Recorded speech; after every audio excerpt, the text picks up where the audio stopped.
चरित्रहीन स्त्री!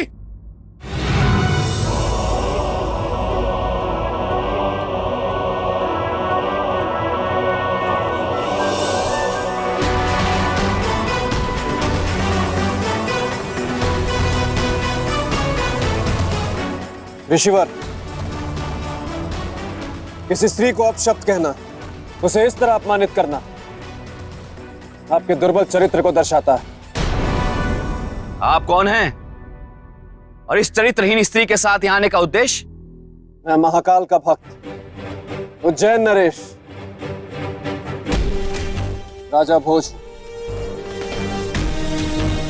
और मेरे आने का उद्देश्य है 15 वर्ष पहले स्थान पर हुए अन्याय को न्याय दिलाना। मेरे आने का उद्देश्य है 15 वर्ष पहले स्थान पर हुए अन्याय को न्याय दिलाना और स्त्री के साथ घटी घटना के सच को सामने लाना, ताकि एक पुत्र जो आज समाज में उपेक्षित है वो ये जान सके कि उसका पिता कौन है। आप कहना क्या चाहते हैं राजन? बस इतना कि आप में से जो भी स्त्री का अपराधी है वो अपना अपराध स्वीकार कर ले। राजा भोज, हम आदर करते हैं आपकी इस भावना का, किंतु राजन, बिना किसी ठोस प्रमाण के इस प्रकार किसी पर संदेह करना उचित नहीं है। फिर हम तो ऋषि हैं, बाल ब्रह्मचारी हैं। और राजन, जिस स्त्री के पक्ष से आप यहाँ आए, पहले आपको उसकी परीक्षा ले लेनी चाहिए थी। आपको ये जान लेना चाहिए। मैं ढूंढूंगा तुम्हारे पिता को। तुम्हारी माँ कहाँ है? मंदराचल पर्वत पर तपस्या करने गई है। मंदराचल पर्वत?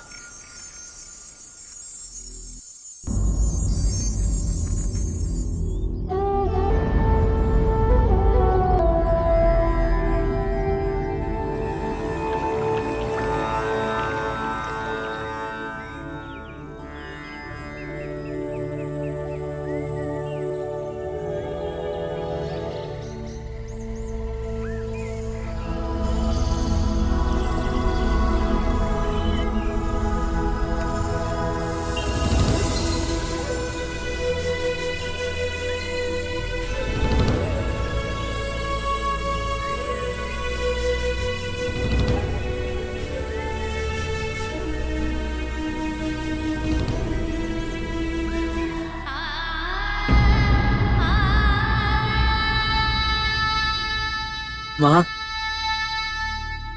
पुत्र,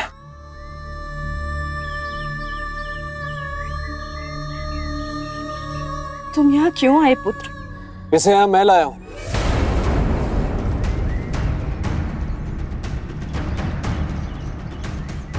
महोदय, आप कौन? प्रणाम देवी, मैं भोज हूं। यदि आज्ञा हो तो मैं आपसे एक प्रश्न करना चाहता हूं। अनुमति है। सत्यदेव का पिता कौन है?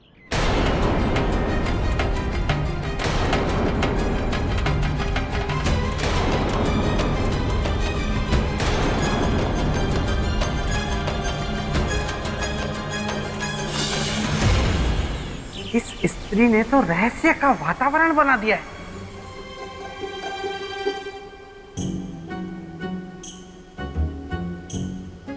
और अब ये स्त्री भी रहस्यमय वातावरण बनाएगी। तुमने मस्तिष्क कुमार से युक्ति मांगी थी ना मुझसे पीछा छुड़ाने की।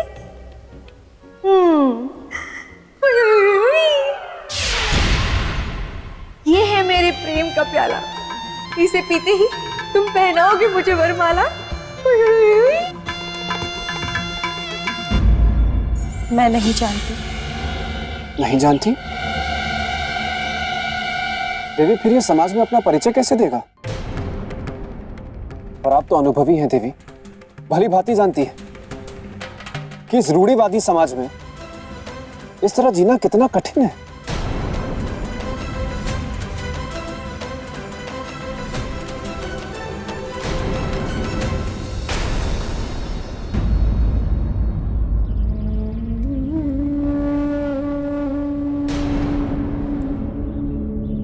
सत्यदेव के सुनहरे भविष्य के लिए मुझे आपके अतीत के अंधकार में झांक कर देखना होगा देवी। इसके लिए मुझे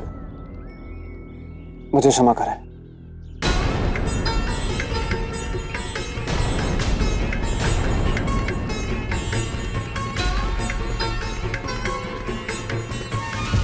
बात उन दिनों की है जब मैं सिद्ध ऋषि देवमणि के आश्रम में सेविका थी। वहाँ बहुत सारे ऋषि सबको सिद्धियां प्राप्त। क्षमा करें गुरुवर, आज पंचामृत के लिए दूध की व्यवस्था नहीं हो पाई। आज गाय ने दूध नहीं दिया।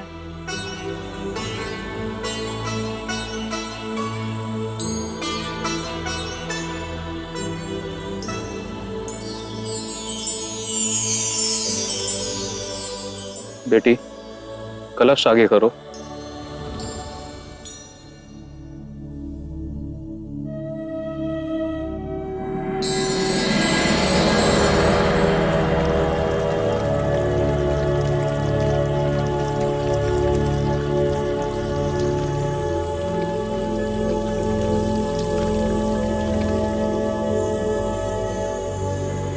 जाओ, पंचामृत बनाकर ले आओ।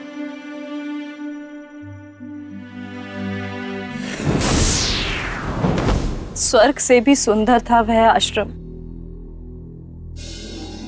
जिस चीज की चाह करो वही मिल जाए, कहीं कोई कमी नहीं, किसी चीज का अभाव नहीं। अभाव हुआ तो मेरे जीवन में। वो श्रावण का महीना था जब मुझे पता चला कि मैं मां बनने वाली। मैं उसी क्षण ऋषि देवमणि के पास गई और उन्हें सब सत्य बता दी। गुरुवर, मैं इस बात से अनजान हूं कि मेरे साथ जो हुआ वो कब हुआ, कैसे हुआ, किसने किया। पर इतना अवश्य जानती हूं कि जो भी हुआ है वो यही किसी आश्रम में हुआ है। झूठ बोल रही है यह स्त्री।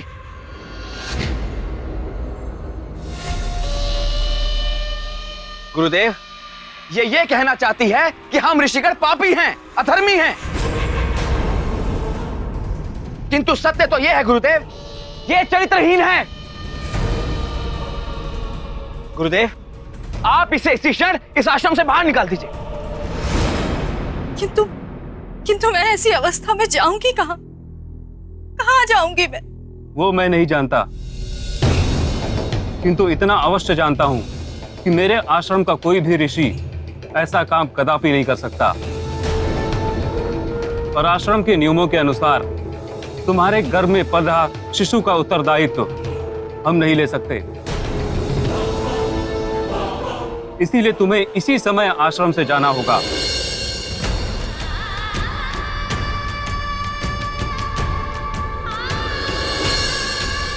क्या मैं अब भी दोषी कि मैंने अपने पुत्र को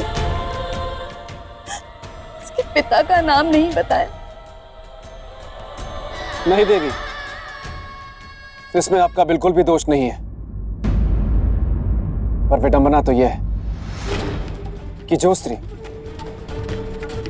मनुष्य के चरित्र को रचती है, गढ़ती है, उसे स्वरूप देती है, संसार उसे ही चरित्रहीन घोषित कर देता है। यह संसार स्त्री को अबला समझता है, जबकि वह अबला नहीं होती। वो सहती है क्योंकि वो सहना जानती है, दूसरों की खुशी के लिए। और संसार उसके इसी गुण को उसकी दुर्बलता समझता है। आप चिंता मत करिए देवी, अब यह संसार जानेगा कि स्त्री का यही गुण अब उसकी कमजोरी नहीं, उसकी ताकत है। यह राजा भोज का वचन है आपको कि मैं इस सत्य को स्थापित करूंगा। और आप दोनों को न्याय भी दिलाऊंगा। चलिए, मुझे इस आश्रम ले चलिए।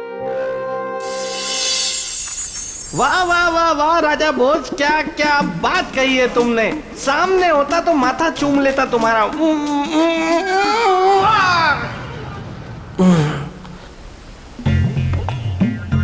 अच्छा हुआ किसी ने देखा नहीं।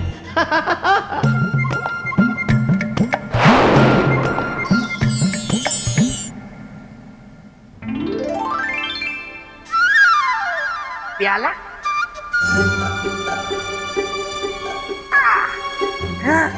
प्याले में शरबत।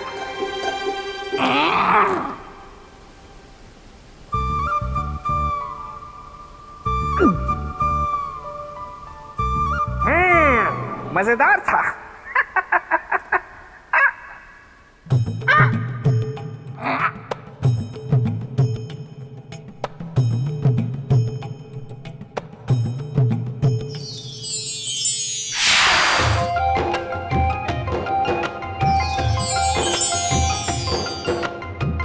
हुई हुई हुई हुई।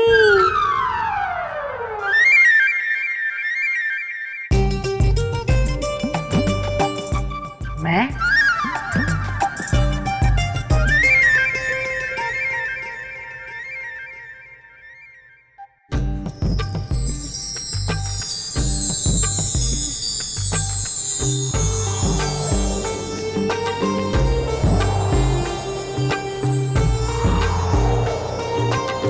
तेरा साहस कैसे हुआ हमारे इस पवित्र आश्रम में आने का, चरित्रहीन स्त्री?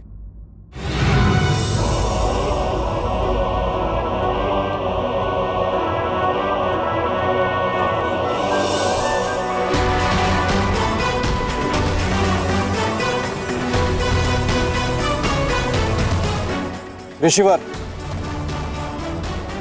किसी स्त्री को अपशब्द कहना, उसे इस तरह अपमानित करना आपके दुर्बल चरित्र को दर्शाता है। आप कौन हैं और इस चरित्रहीन स्त्री के साथ यहाँ आने का उद्देश्य? मैं महाकाल का भक्त उज्जैन नरेश, राजा भोज,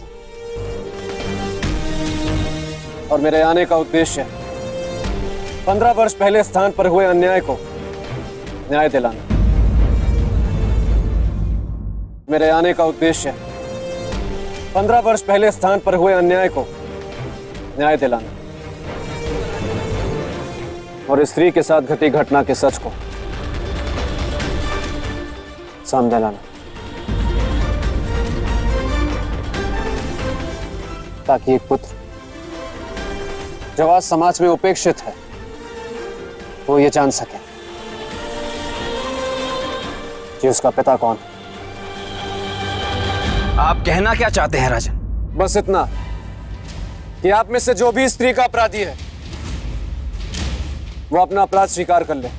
राजा भोज, हम आदर करते हैं आपकी इस भावना का, किंतु राजन, बिना किसी ठोस प्रमाण के इस प्रकार किसी पर संदेह करना उचित नहीं है। फिर हम तो ऋषि हैं, बाल ब्रह्मचारी हैं। और राजन, जिस स्त्री के पक्ष से आप यहाँ आए, पहले आपको उसकी परीक्षा ले लेनी चाहिए थी। आपको यह जान लेना चाहिए था कि वो कितनी पवित्र है, कितनी सच्ची है।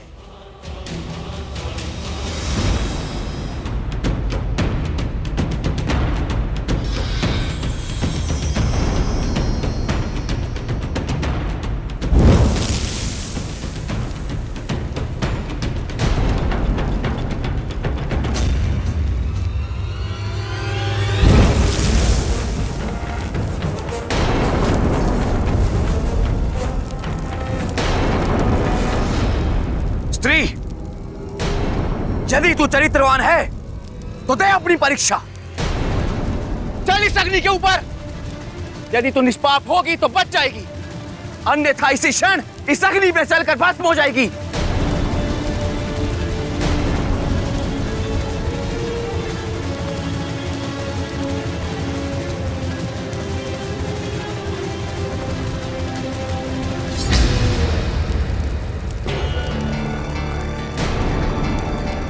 नहीं ऋषिवर, देवी कावेरी ये परीक्षा नहीं देंगी। परीक्षा देंगे आप लोग। इस अग्नि में चलेंगे आप लोग। अब आप लोग ये सिद्ध करेंगे कि आप में से किसी ने देवी कावेरी के साथ कोई पाप नहीं किया। इसकी कोई आवश्यकता नहीं है राजन। हम जानते हैं अपने ऋषियों को। रही बात न्याय की, तो हम चाहते हैं कावेरी के साथ न्याय हो, किंतु बिना किसी ठोस प्रमाण के यह असंभव है। आपको प्रमाण चाहिए ना, तो ठीक, मैं लाऊंगा प्रमाण और सिद्ध करूंगा कि वास्तविक अपराधी कौन है। आप अवश्य सिद्ध करें, निश्चिंत रहें। दंड के विधान पर कोई आंच नहीं आएगी। जय महाकाल।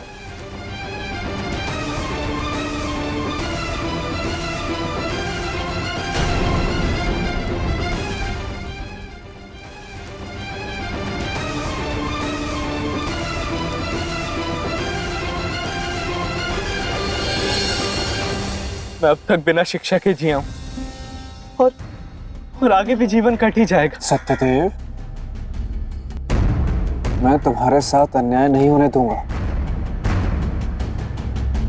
मैं तुम्हें सम्मान दिलाकर रहूंगा। सम्मान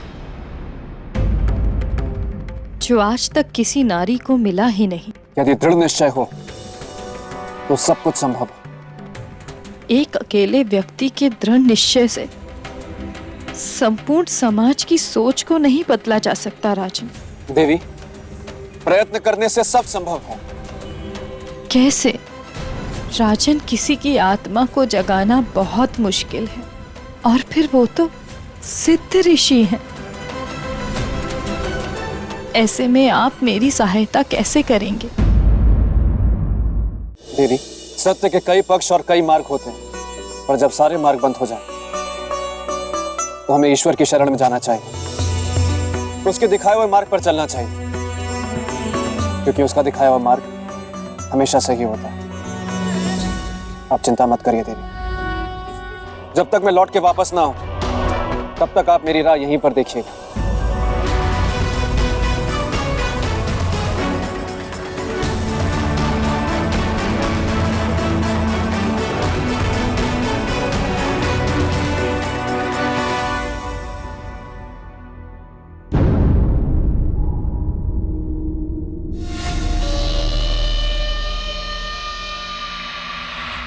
गुरुदेव, आप चिंतित लग रहे हैं। कावेरी की आंखों में तैरती वेदना की सत्यता को समझने का प्रयत्न कर रहा हूं। उसके पक्ष को जानना चाह रहा हूं। आज से 15 वर्ष पूर्व उसके चरित्र पर लगे कलंक का दुख उसके मन मस्तिष्क से अभी तक नहीं गया है। अंततः क्यों? ये तो आपका पवित्र और कोमल हृदय है जो आप ऐसा सोच रहे हैं, किंतु इसकी आवश्यकता है नहीं गुरुदेव। बिल्कुल। उस स्त्री ने शिष्य कांतिमणि, जब दो गुरुजन आपस में बात कर रहे हो तो शिष्य बीच में नहीं बोलते। जो आज्ञा गुरुदेव। गुरुदेव, उस स्त्री का केवल एक ही पक्ष है कि वो चरित्रहीन है, बस, और कुछ नहीं। उसका दुस्साहस देखिए गुरुदेव। उसने अपने संदेह की उंगली आप पर भी उठा दी।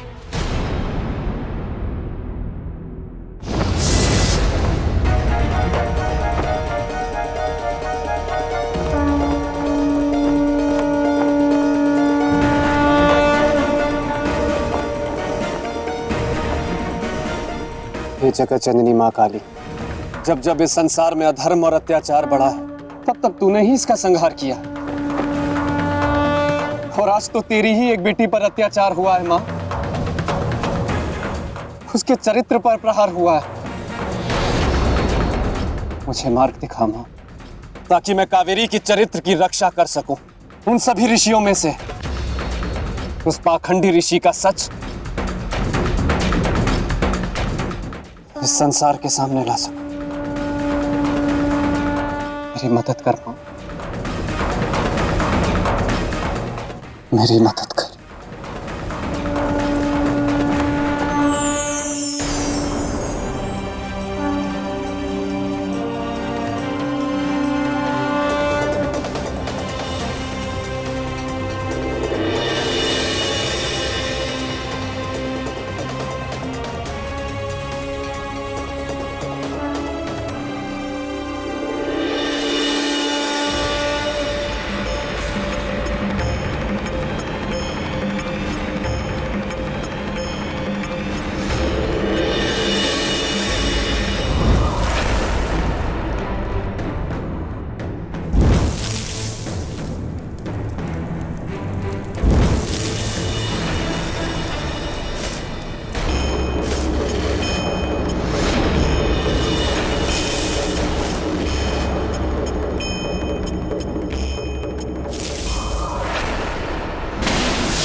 बताइए क्या करूं?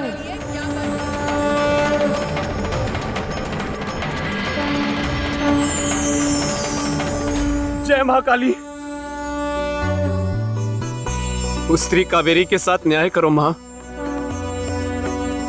और उस पाखंडी ऋषि का सच इस संसार के सामने लाओ मां।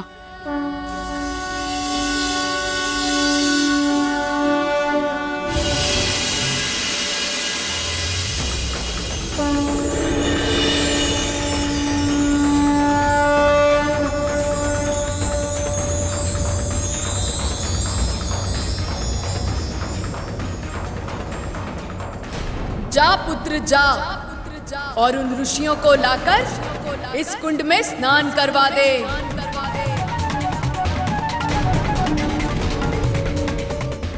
जो कायर पुरुष अपराधी होगा,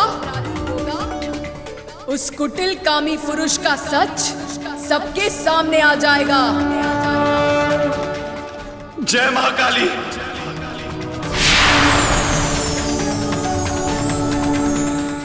जय माता।